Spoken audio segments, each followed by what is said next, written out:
So, ilang mga ka-idol, no? So, papakita ko sa inyo kung gaano kaganda yung ano natin ang camera na nabili natin na dashcam.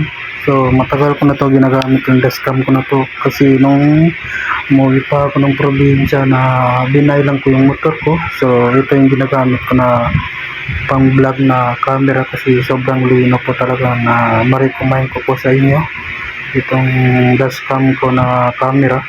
So tignan nyo naman mga ka-idol, so sobrang lino po talaga yung kuha ng camera na pang malayuan talaga. So ngayon nandito tayo ngayon sa Arca South. So galing kasi ako ng ano yan, ng Pasig. So yan, papakita ko sa inyo kung gaano kaganda yung kalsada dito sa ng Arca South. So araw-araw naman kasi dito nadaan ako dito kasi dito rin kami na naka-work po sa may Arca South po, Arca South Taguig po mga ka-idol, no? So pinapakita ko lang sa inyo kung gaano kalinis po ang highway dito sa ano ng Arca South. So napakalinis po yan mga ka-idol.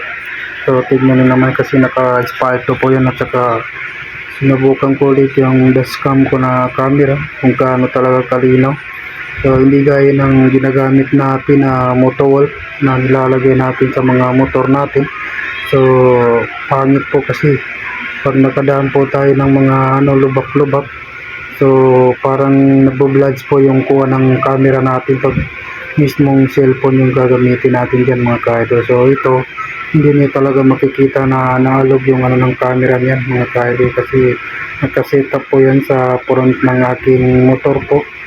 So inigpitan ko po talaga yung niyan, lagayan niya po mga ka-idol. So ngayon umikot po tayo dito sa may Arca South. Dito tayo napadaan mga ka-idol.